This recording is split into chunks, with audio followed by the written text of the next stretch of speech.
조조는 장로 토벌을 위한 출병 직전에 병주 북단의 군들을 폐지하기에 이릅니다. 이 일은 오늘날 내몽골 지역 이른바 오르도스 포기 논란으로 일컬어지고 있습니다. 이 지역은 전통적으로 당시 유목민족과 농경민족의 경계였습니다. 그래서 이 지역에 선우정도 있었고 그래요. 선우정은 흉노의 대선우가 남침을 하기 위한 전진기지, 즉 전시수도라 보시면 됩니다. 사실 이 오르도스 포기는 보통은 조조를 까기 위해서 이용되는데, 조조가 이곳을 비워두고 방비를 하지 않음으로써 중원이 혼란할 때 북방 유목민이 이 지역을 차지하고 결국 서진 때 영가의 난까지 이어졌다. 5호 16국 혼란, 이게 다 조조 탓이다. 그런데 이게 간단하게 볼 일도 아니고 사실 병주 포기와 서진 시기의 혼란의 인과관계도 맞지 않아요. 결론적으로 말씀드리자면 이것 역시 조조의 통일 전략의 일환이다. 이번 시간에는 그 근거에 대해서 탐구해 보도록 하겠습니다. 조조가 병주의 북단을 포기했다는 내용은 제 기억의 모든 사설을 통틀어 딱 한 곳에만 나옵니다. 바로 조조의 기록 중에 가장 공신력이 있는 무제기예요. 무제기 건한 20년의 기사입니다. 참고로 건한 20년이면 215년이죠.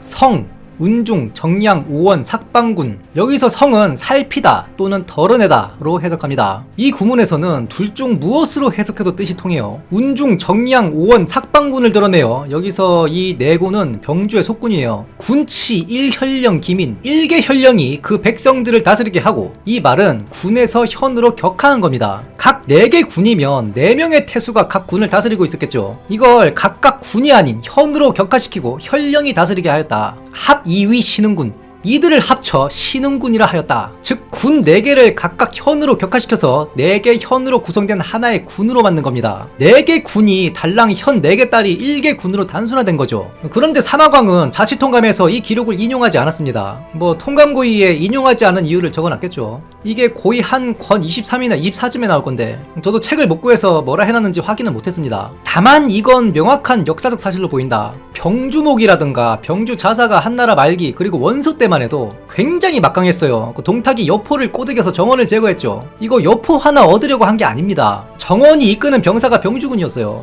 굉장히 막강한 병권이었습니다. 동탁이 이걸 탐낸 거예요. 그래서 여포가 정원을 죽이고 그의 인수를 동탁에게 바쳤다 되어 있어요. 동탁이 낙양에 입성할 때 사실 병력이 많이 없었기 때문에 눈속임 쇼도 하고 그러지 않습니까? 이 정원의 병권을 흡수하고 동탁이 제대로 된 권력을 취하는 겁니다. 동탁 입장에서는 라이벌도 제거하고 병력도 흡수, 그리고 여포까지 얻는 수학이었다. 또한 원시일가의 병주자사 고관이 5만 대병을 거느렸다 되어 있어요. 그런데 조조가 이 병주 북단을 간소화시킨 이후에 병주 자사직은 그냥 핫바리가 돼버립니다. 호오한교위나 사흉노 중랑장 이런 통치형 군직보다 못하게 돼요. 단적인 예로 진군의 아들 진태가 병주 자사를 거쳐 호흉노 중랑장이 되는데 이게 승진으로 기록되어 있습니다.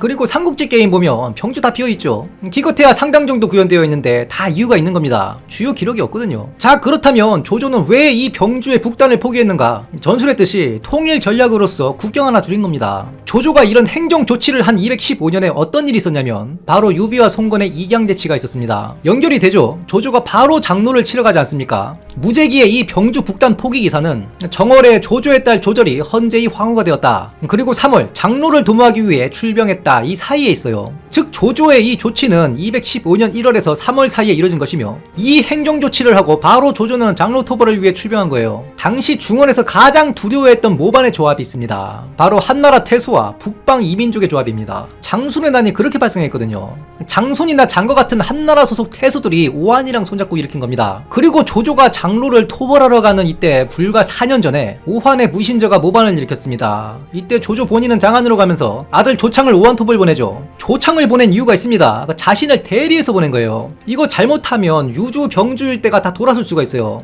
조조가 본인의 아들을 보냄으로써 확고한 토벌 의지를 공표하고 그 지역 군민들을 안심시킨 겁니다. 암튼 무신저가 삼국군에서 난을 일으켰는데 여기서 서쪽으로 조금만 더 가면 운중, 정양, 오원, 삭방입니다. 조조 입장에서 수도를 계속 비우고 원정을 가려니까 이 북방 족속들이 굉장히 신경이 쓰이는 거예요. 그래서 청야 목적으로 싹 비워놓은 거라 봐야 됩니다. 심지어 이 병주에서 조금만 내려오면 바로 하동군이 있습니다. 소금 호수가 있는 하동군은 조조가 절대 잃어서는 안 되는 땅이에요. 심지어 조조가 하동을 접수한 이후로 10수년을 두기한테 통치를 맡기면서 여기는 이미 산업 인프라가 확 올라온 상태였습니다. 그 돈으로 농민들 소대출해줬다 되어 있거든요. 여기가 털리면 사실상 주요 돈줄이 막히는 겁니다. 조조 입장에서는 무덤 파먹고 살던 과거로 돌아가야 되는 거예요. 그래서 이 하동을 처음 취할 때에도 원상이랑 그리 치열하게 다툰 거죠. 또한 뒤에서 자세하게 얘기하겠지만 한나라 관리가 이 오르도스 일대에서 민심을 얻기 힘들었어요. 심지어 조조가 죽은 뒤에 그가 하나로 합쳐놓은 신흥군, 여기서도 모반이 일어납니다. 참고로 조조의 병주 청량은 사실상 오래된 생각으로 보입니다. 조조가 형주를 치기 전에 하북을 정리할 때 어떤 일이 있었냐면 호관을 포위하면서 여길 싹 다 밀어버리려고 했습니다. 이때가 건한 10년, 즉 205년인데 호관현은 그 병주 상당군의 치소죠. 조조한테 항복했던 병주사사 고관이 애들을 꼬드겨서 조조한테 반기를 듭니다. 이때 모반 규모가 상당했어요. 그만큼 병주군이 강성했다. 다시 말해서 병주의 병권과 북방 이민족 이런 애들이 조조를 굉장히 괴롭혔다. 암튼 이때 조조가 조인과 함께 호관현을 포위해요. 이때 조조가 뭐라 하냐면 성발 개갱지, 성이 떨어지면 그 안에 사람들 다 구덩이에 넣어버려라, 즉 생매장 하라 한 겁니다. 병주일 때 이자들 골치 아프니까 그냥 지도에서 지어버리라는 겁니다. 물론 이걸 조인이 반대해요. 이거 싸우면 피해가 크다, 살 길을 열어주면 쟤들 항복하게 돼 있다. 조조가 이 간언을 채택하고 조인 말대로 호관은 항복으로 성이 떨어지게 되거든요. 이 일로 조조가 그 조인이 지휘관감이구나 오판을 하고 이후에 형주의 지휘관으로 내보내게 되는 건데, 암튼 비슷하게 여러분들 기억나는 서사가 하나 있을 거예요. 바로 서주대학살입니다. 조조의 초기 세력 범위를 보면 그냥 중원 센터 그 자체입니다. 이거 여러분들 다 아실 거예요. 삼국지 게임 하다 보면 중원에서 살아남기가 상당히 쉽지 않죠. 적들을 대비해야 하는 국경의 길이가 너무 깁니다. 조조 입장에서는 정벌과 방어에서의 선택과 집중을 위해 이걸 줄여나갈 필요가 있다는 겁니다. 그중 선택된 곳이 바로 서주와 병주예요. 서주 대학살편은 제가 자세하게 한 편의 영상으로 했기 때문에 간략하게 정리하자면 서주는 부유하면서도 소금 관련된 상업 인프라가 굉장히 발달된 곳이었다. 일찍이 팽성에 도읍을 한 항우의 초나라 군사들은 그 비싼 소금을 상비약으로 소지하고 다녔습니다. 두반장의 시초가 당시 팽성의 초나라 병사들에게서 나왔다 되어 있거든요. 만약 당시 조조가 서주를 온전히 취했다면 그 방비해야 하는 국경이 너무 늘어져요. 즉 조조는 어차피 여기는 본인이 관리를 못하니 그냥 다 개박살 내는 겁니다. 남들도 먹지 마라 이거예요. 동시에 완충지대로서 비워두니 이 전략이 대를 이어 위나라의 대전략이 돼요. 그래도 초반에 꾸역꾸역 먹은 애들이 있으니 바로 여포와 유비입니다. 이미 꺼렁뱅이 동네를 만들었기 때문에 정벌이 어렵지 않죠. 여포와 유비는 조조한테 손쉽게 정벌됩니다. 여포도 장패랑 쌈짓돈 가지고 싸울 정도로 빈공했고 유비도 오래 못 버텼어요. 바로 원수한테 튀죠. 이 둘이 주 하나를 차지하고 있었는데도 다 속결로 끝난 겁니다. 왜냐? 서주에서 돈이 안 나오거든요. 이후 서주를 노린 자들은 없습니다. 심지어 위나라는 서주에 병력도 제대로 배치하지 않았어요. 그래서 송건이 형주 대신 서주를 먹을까 고민했던 것이고 여몽이 그거 먹어봤자 지키는데 돈이 더 나간다 반대한 것입니다. 오나라 손소라든가 그 일화를 보면 회수일 때 사람이 텅 비었네 이런 내용 나오죠. 군바리들만 있고 거기서 살면서 일하는 사람들이 없었다는 얘기예요. 실제로 215년 전후에 들어가면 팽성뿐만 아니라 합의, 광릉에도 사람이 살지 않을 지경이 됩니다. 왜냐? 먹고 살 게 없으니까 다 떠나는 거예요. 실제로 이때 기록이 있죠. 서주 10만 가구가 장강을 건너 도피했다. 이게 언제까지 가냐면 송건이 죽고 솔량 때 관구검에 난 직후에 그 혼란을 틈타 권신 손준이 이 빈 땅 광릉에 성을 세우려 한 적이 있어요. 당시 손준의 힘이 황제의 솔량을 넘어섰었기 때문에 아무도 함부로 반대를 못하고 있는데 사도 등륜이 그거 돈 낭비다, 뻘짓하지 마라, 성을 세우고 통치를 한다 하면 세금이 거쳐야 맨징이 되겠죠. 단가가 안 맞다 이 말이에요. 여기서 알 수 있는 것이 광릉은 성을 다시 지어야 할 정도로 완전 공백지였다.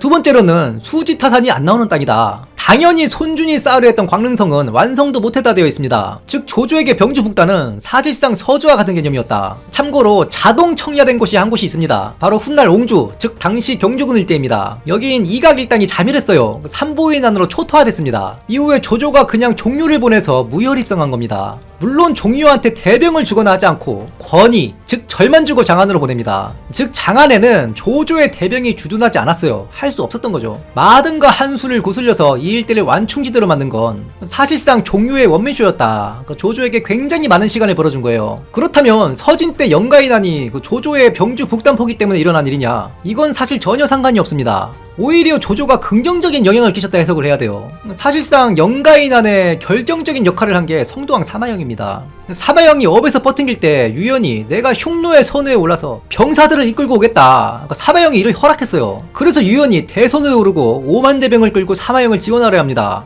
그런데 사마영은 이미 패하고 튀어버렸단 말입니다. 그래서 유연이 독립을 하고 나중에 영가인환이 발생한 것인데 이 유연의 근거지가 자국성이었어요. 여기는 서하국입니다. 조조가 포기한 4개군보다 남쪽이에요. 이미 유연의 대병이 업당을 찍었고 병주의 서하국에 도읍을 정했다. 만약 조조가 이 병주의 북단 4개군을 포기하지 않았다 가정해보면 파랑의 난이 발생한 당시 여기가 온전해서 북방 이민족을 막을 수 있는 발판이 되었겠느냐? 조조가 포기하지도 않았던 병주의 중심도 다 넘어갔는데 말도 안 되는 소리죠. 영상 초반에 얘기했듯이 병주 북단 4개군은 유목민들과 농경민들의 경기였어요. 이런 지역에서는 반농 반목의 양상을 띱니다. 즉 반은 정착해서 농사짓고 반은 돌아다니면서 가축 키운다는 얘기예요. 게다가 이미 일찍이 한 무제의 그 흉노 정벌 사업으로 이 지역에서 정착해서 사는 군민들이 많지 않았어요. 흉노와 적대적이니 그 뿌리 내려봤자 약탈당하는 게 연례 행사겠죠. 그러니 이들이 모두 서진 조정을 지지하겠느냐. 심지어 위나라 사마사 때도 병주사사를 지냈던 진태요판으로 조조가 4개군을 쪼개 만든 이 신흥군에서 모반이 일어납니다. 만약 이 지역이 멀쩡해서 산업 인프라가 온전했다면 오히려 이 지역은 유연의 후방 군수기지가 됐을 가능성이 높습니다. 흉노 중랑장의 계보를 보면 무제 유철 때 흉노 정벌 사업으로 처음 설치되었다가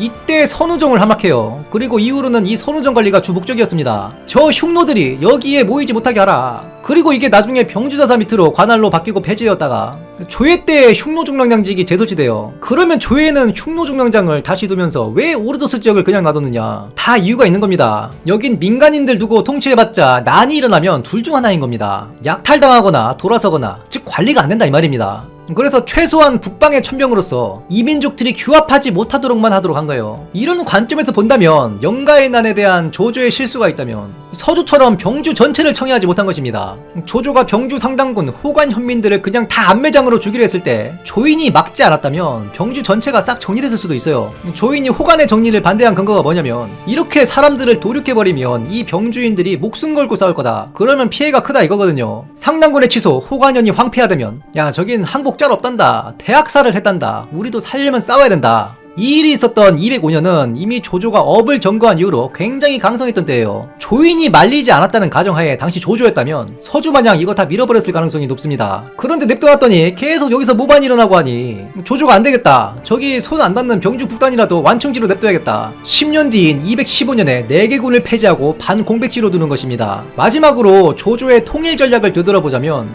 일단 원소가 너무 강했어요. 처음엔 원소 밑에 붙습니다. 그런데 이때 원소는 공손찬 장현을 상대하고 있었고 조조는 원술, 도겸, 장수랑 다투고 있었죠. 서주를 도륙내서 국경을 하나 줄이는 동시에 원술과 장을 겨룹니다. 그러면서 원소의 강력한 지원을 받아요. 조조가 여포한테 연주를 털렸을 때 원소의 지원이 없었으면 여포를 이길 수 없었습니다. 서주를 도륙낸 조조는 원술과 본격적으로 붙으려 합니다. 그 다음 단계로 헌제를 옹립했다. 굉장한 이중표예요. 헌제를 표문제조기로 사용하여 천하의 제후들을 호령할 수 있다. 이때 원술이 진국의 유총을 쳐주는 바람에 조조가 명분을 얻고 원술을 쳐서 진국을 날먹하게 되니 원술이 사실상 이때 패망했다 보면 됩니다. 이 시기에 조조가 종윤을 보내서 초토화된 관중일대를 날먹해요. 그런데 도망신 여포가 서주에 자리 잡고 있었죠. 서주는 이미 망가뜨려놨기 때문에 조조가 원소의 그늘에서 홀로 서기를 결심할 때쯤 여포를 먼저 속결로 손을 봐놓습니다. 곽가가 십승론을 설파하면서 포를 두면 소를 찌어날 것이다 하죠. 여포를 털고 이제 원소랑 한판 붙겠다 할 때 유비가 원술이 여포한테 합류하면 큰일 아니냐. 원술의 숨통을 끊어놓으러 가겠다 이걸 보내놨더니 유비가 조조의 통수를 치고 서주를 날먹해요. 그런데 서주는 또 이미 망가진 상태였죠. 속결로 처리합니다.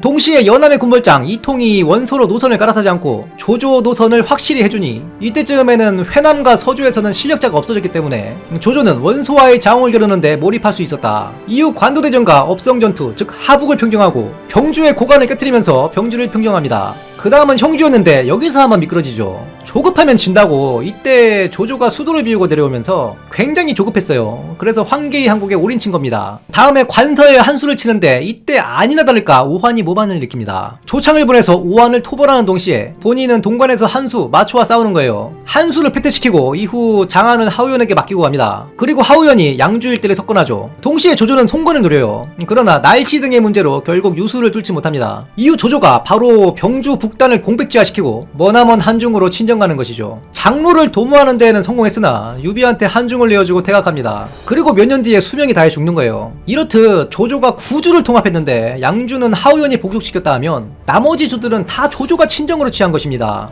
인생의 많은 부분을 전쟁터에서 보냈어요. 이런 그에게 국경을 줄이는 일은 굉장히 중요한 대계였다. 그 대계에 따라 서주와 병주 북단은 비워놓을 수밖에 없었다. 이것이 오늘의 결론입니다. 영상이 유익하셨다면 구독, 좋아요, 알림 설정, 하이프 부탁드리며 다음 시간에도 풍성한 내용으로 찾아뵙겠습니다. 감사합니다.